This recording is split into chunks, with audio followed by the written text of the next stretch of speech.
Luc chapitre 14, je lis au nom de Jésus. Le jour du sabbat, Jésus guérit un malade. Un jour de sabbat, Jésus entre dans la maison d'un chef des pharisiens pour y prendre un repas. Les gens qui sont là regardent Jésus avec attention. Un homme se trouve devant lui. Il a le corps tout gonflé à cause d'une maladie.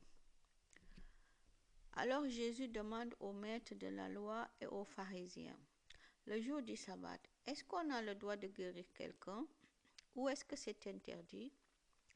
Mais ils ne répondent pas. Jésus se tourne vers le malade. Il le guérit et lui dit de partir. Ensuite, Jésus dit au maître de la loi et aux pharisiens, supposons ceci. Le jour du sabbat, votre fils ou votre bœuf tombe dans un puits. Vous allez sûrement le tirer de là tout de suite. Et ils ne peuvent rien répondre à cela. Jésus conseille de choisir la dernière place. Jésus voit que les invités choisissent les premières places à table. Alors il leur donne ce conseil.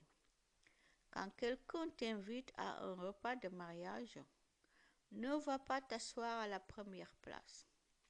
En effet, on a peut-être invité quelqu'un de plus important que toi. Et celui qui vous a invité tous les deux va te dire, donne-lui ta place. Alors, plein de honte, tu devras t'asseoir à la dernière place. Au contraire, quand quelqu'un t'invite, va t'asseoir à la dernière place. De cette façon, celui qui t'a invité te dira en arrivant, mon ami, prends une meilleure place. Alors, tous ceux qui sont à table avec toi verront combien tu es respecté. En effet, celui qui veut être au-dessus des autres, on lui donnera la dernière place. Et celui qui prend la dernière place, on le mettra au-dessus des autres. Jésus conseille d'inviter les pauvres. Ensuite, Jésus dit à celui qui l'a invité, quand tu donnes un grand repas, à midi ou le soir, n'invite ni tes amis, ni tes frères et sœurs, ni les gens de ta famille, ni des voisins riches. En effet, ils t'inviteront à leur tour et ils te rendront ce que tu as fait pour eux. Au contraire, quand tu offres un repas de fête, invite des pauvres, des infirmes, des boiteux, des aveugles. Alors, tu seras heureux parce qu'ils ne peuvent pas te rendre cela.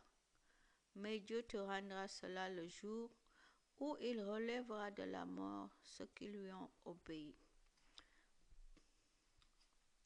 L'histoire des invités au grand repas. En entendant ces paroles, un de ceux qui sont à table dit à Jésus, « Il est heureux celui qui prendra son repas dans le royaume de Dieu. » Jésus lui répond par cette histoire. Un homme prépare un grand repas et il invite beaucoup de monde. À l'heure du repas, il envoie son serviteur dire aux invités, « Venez, maintenant c'est prêt. » Mais tous les invités, l'un après l'autre, se mettent à s'excuser. Le premier dit au serviteur, « Je viens d'acheter un champ et je dois aller le voir. Je t'en prie, excuse-moi. » Un autre dit, « Je viens d'acheter 5 paires de bœufs et je vais les essayer. Je t'en prie, excuse-moi. » Un autre dit, « Je viens de me marier, c'est pourquoi je ne peux pas venir. » Le serviteur revient chez son maître et il lui raconte tout cela. Alors, le maître de maison se met en colère et il dit à son serviteur, « Va vite sur les places et dans les rues de la ville et amène ici les pauvres, les infirmes, les aveugles et les boiteux. » Après un moment, le serviteur vient dire, « Maître, on a fait ce que tu as commandé et il y a encore de la place. » Le maître dit au serviteur, « Va sur les chemins et près des champs. Ce que tu rencontreras, oblige-les à entrer chez moi. Ainsi, ma maison sera pleine. » En effet, je te dis une chose, parmi ces premiers invités, personne ne mangera de mon repas. Les disciples de Jésus doivent tout laisser. Plus tard, Jésus est en route et les foules nombreuses l'accompagnent. Il se tourne vers elles et il dit, celui qui vient à moi doit m'aimer plus que son père, sa mère, sa femme, ses enfants, ses frères et ses sœurs, et même plus que sa vie. Sinon, cette personne ne peut pas être mon disciple. Celui qui ne porte pas sa croix et qui ne me suit pas, celui-là ne peut pas être mon disciple. En effet, quand l'un de vous veut construire une grande maison, il commence par s'asseoir et il calcule. Combien est-ce que cela va coûter? Est-ce que j'ai assez d'argent pour aller jusqu'au bout? Mais s'il pose les fondations sans pouvoir finir la maison, tous ceux qui verront cela se mettront à se moquer de lui. Ils diront, cet homme a commencé à construire mais il n'a pas pu finir.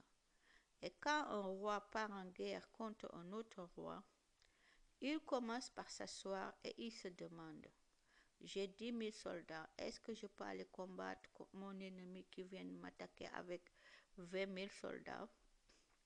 S'il ne peut pas, il envoie des messagers à l'autre roi pendant qu'il est encore loin et il demande à faire la paix.